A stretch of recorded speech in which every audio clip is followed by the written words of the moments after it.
Morning everyone. तो चलिए आज हम पढ़ते हैं bhakti movement, temple and regional languages. The forest dweller. अब फॉरेस्ट ड्वेलर कौन? जो जंगल में रहते थे।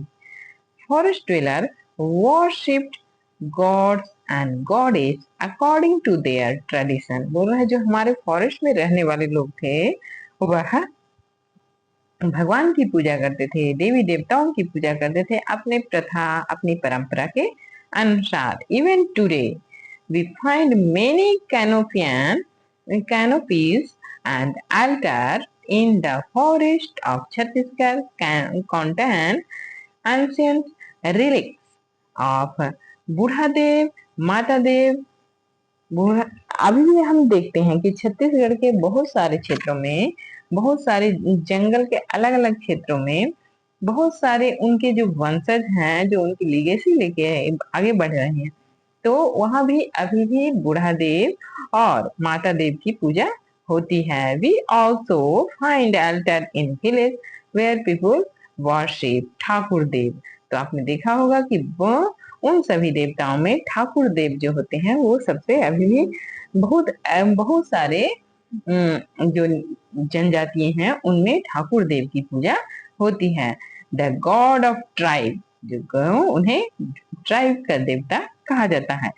Following the decline of Buddhism in the middle age. बोल रहा है कि एंशियंट एज में बुद्धिज्म का बहुत ही विस्तार हुआ, बुद्धिज्म का, बौद्ध धर्म का बहुत ही विस्तार हुआ। लेकिन जैसे ही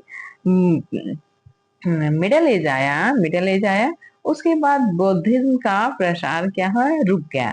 अ new movement took root in a spiritual history of India. बोल रहा है कि बुद्धिज्म का रुकने का कारण क्या था कि इंडियन रिचुअल, जो भारतीय धार्मिक क्षेत्र था, उसमें एक नया मूवमेंट शुरू हो गया। वो कौन सा मूवमेंट था? भक्ति मूवमेंट, उसे बोलते हैं bhakti movement. It originate in Tamil Nadu in the south of the country. ये जो भक्ति मूवमेंट हुआ वो कहाँ पे शुरू हुआ? तो यह तमिलनाडु में शुरू हुआ था। यह शुरू हुआ था तमिलनाडु में। तो अब आप सोचेंगे कि ये भक्ति मूवमेंट क्या हुआ? तो भक्ति मूवमेंट में आज आप देखते हैं देवी देवताओं के लिए बहुत सारे कविताएं, बहुत सारे अलग अलग प्रकार के गीत गाए जाते हैं, गीत लिखे जाते हैं। उनकी आराधना में बहुत सारे गीत लिखे जाते हैं। आप सब देखते होंगे जब भी कोई भी पूजा महोत्सव होता है तो वो सब गीत को बजाए जाते हैं। तो वही भक्ति मूवमेंट है, मतलब हम उनकी आराधना कर रहे हैं, हम भगवान के दर्शन कर रहे हैं और भगवान की आराधना कर रहे हैं। पहले होता था क्या? पहले यज्ञ किया जाता था, उससे पहले यज्ञ के द्वारा उन्हें, हवन के द्वारा उन्हें पूजा और पंडितों के द्वारा किया जाता था। लेकिन ये जो भक्ति मूवमेंट आया तो इसमें क्या हुआ? सभी लोग जुड़ गए। इसमें किसी श्रेष्ठ वर्ग, किसी भी वर्ग विशेष को यह नहीं अधिकार मिला कि वो पूजा कराएंगे तभी पूजा होगा। अब भक्ति, जैसे हम गीत है, भगवान की आराधना करना चाहे तो हम गीत गा के कर सकते हैं।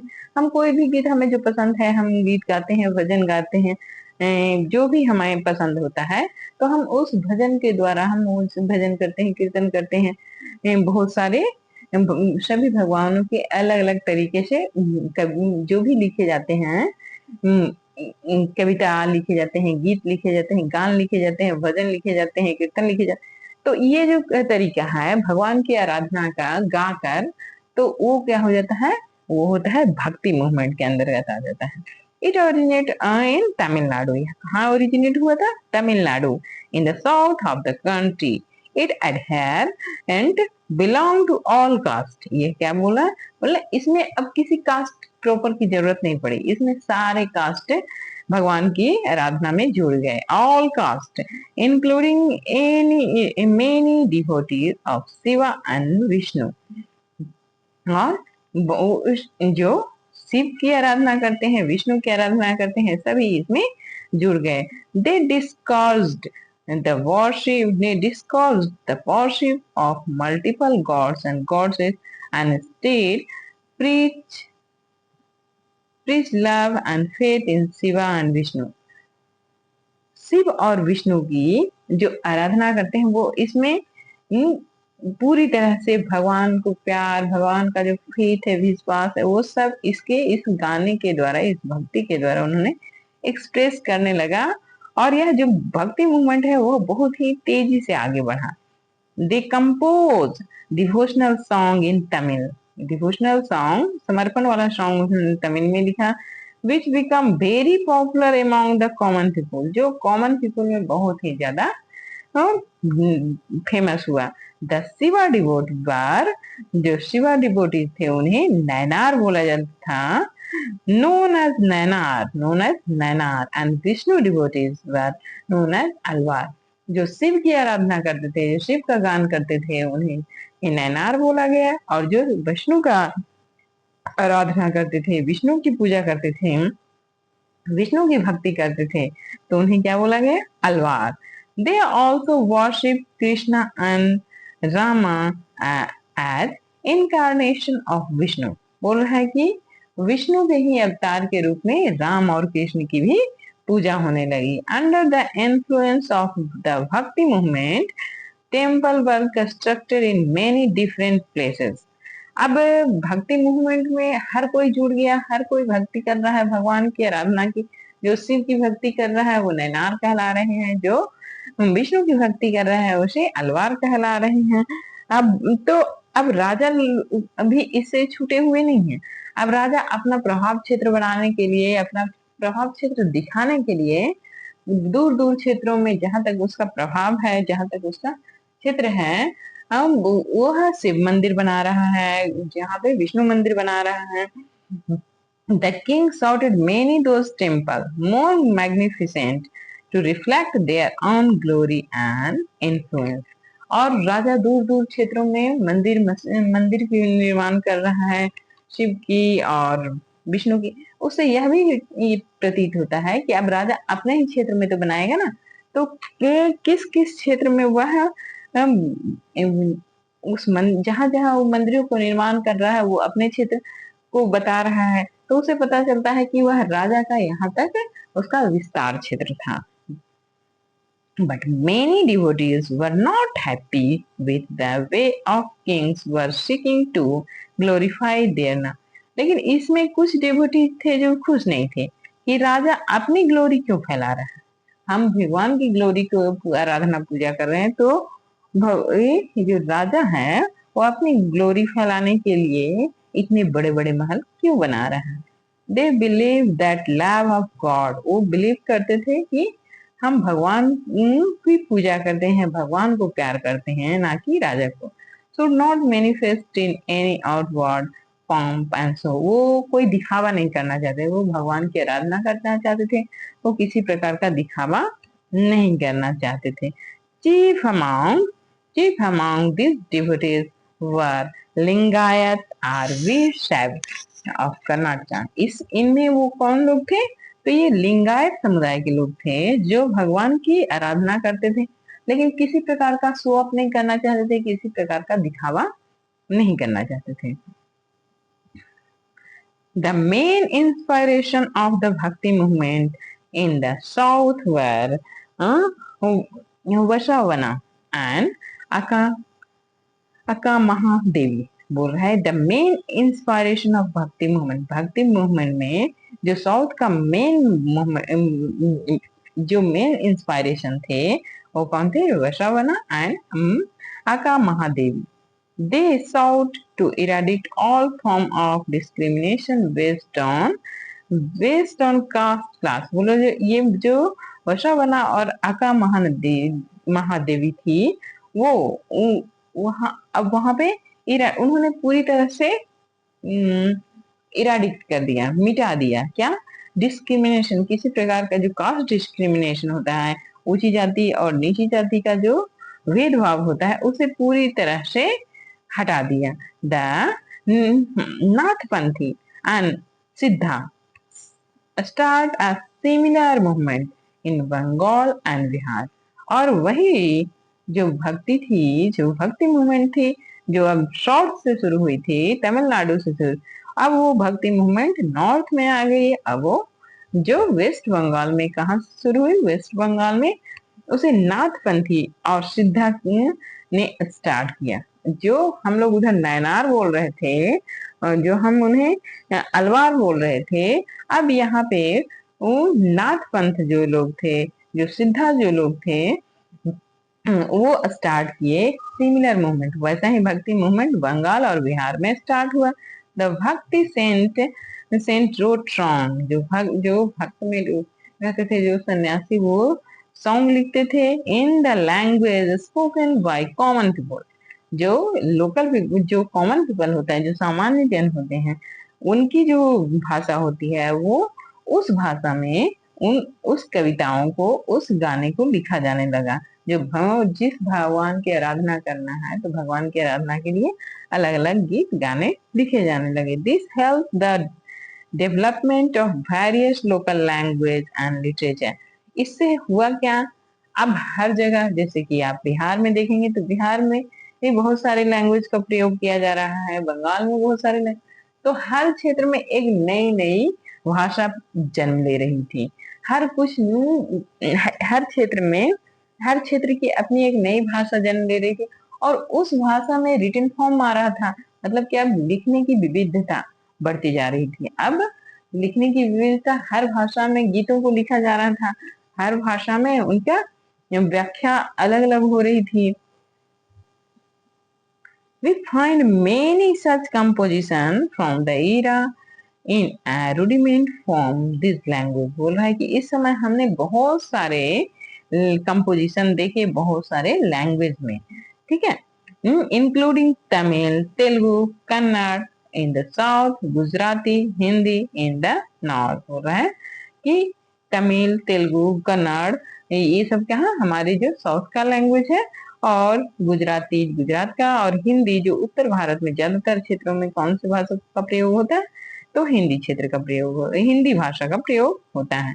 Temple and architecture, many imposing temple were build during this इरा। बोल रहा है कि इस समय बहुत सारे टेम्पल का निर्माण किया गया। Imposing temple were build during this इरा, इस इरा में, इस युग में बहुत सारे टेम्पल का निर्माण किया गया। This temple consist of the गर्भगृह, जिसमें एक गर्भगृह होता था, शिकारा होता था, and several large and small Mandapam होता था। On entering the temple, one first come across the main Mandapam.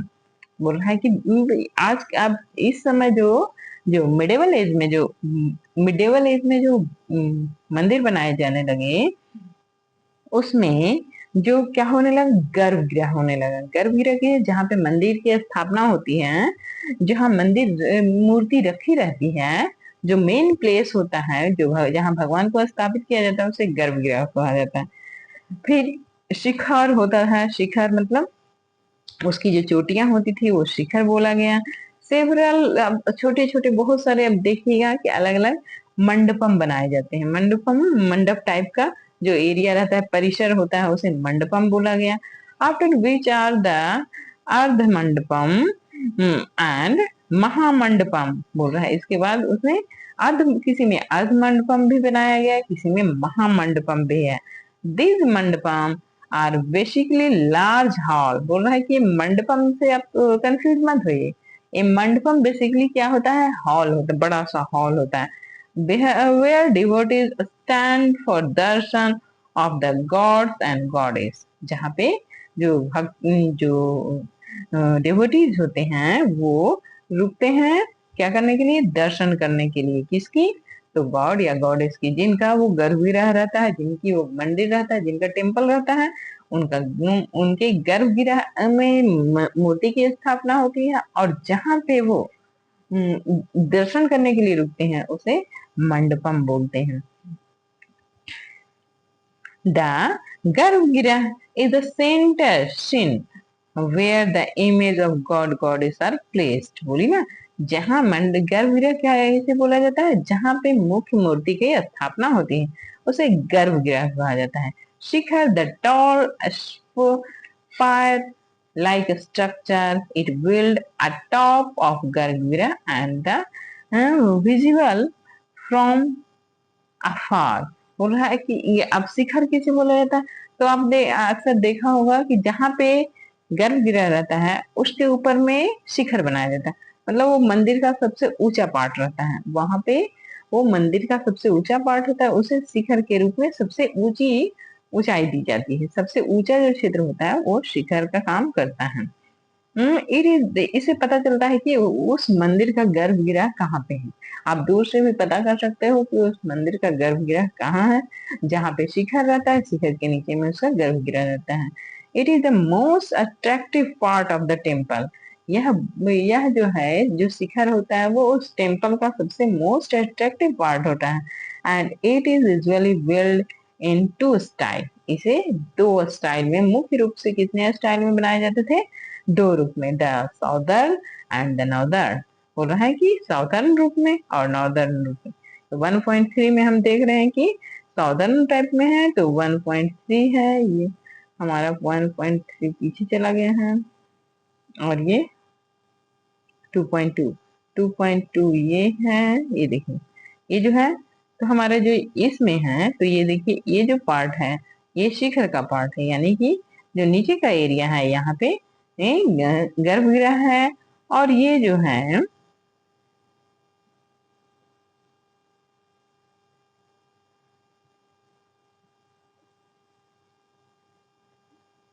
Northern part. ठीक है, next, some striking example of the temple architecture of the time include the Sun Temple at Konark in Odisha, the Khajuraho Temple built by the Chandel kings, and the Raja Rajeshwar Temple built by Raja Raja Chola। ये जो temple आप देख रहे हैं यहाँ पे, देखिए ये क्या है, ये है गांडिया पेंड्रिया पेंड्रिया टेम्पल। हमने जो कहीं तो कोणार्क टेम्पल देखा था, ये कबीर धाम का है, कवर्धा का टेम्पल है, और तो ये कोणार्क टेम्पल, ये देखिए the sun temple of Konark, जहाँ उड़ीसा में हम जाते हैं, जब पुरी में हम घूमने जाते हैं तो देखते हैं। तो some striking example of the temple architecture of the time include the Sun Temple at Konark in Odisha. Odisha में आपने सन टेम्पल देखा होगा। ये देखिए यहाँ पे,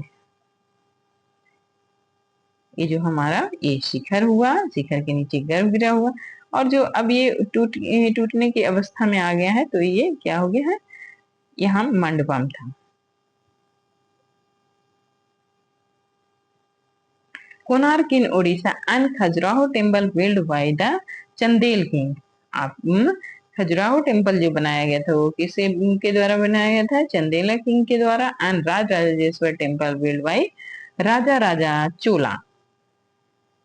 Other notable example including Ratanpur Temple in Chhattisgarh built by the Kalchuri rulers. बोल रहा है कि जो अदर नोटेबल और अलग अलग जो विशेष रूप से जो टेम्पल है वो रतनपुर में है, रतनपुर टेम्पल है छत्तीसगढ़, वो कलचूरी राजाओं के द्वारा बोला बनाया गया है।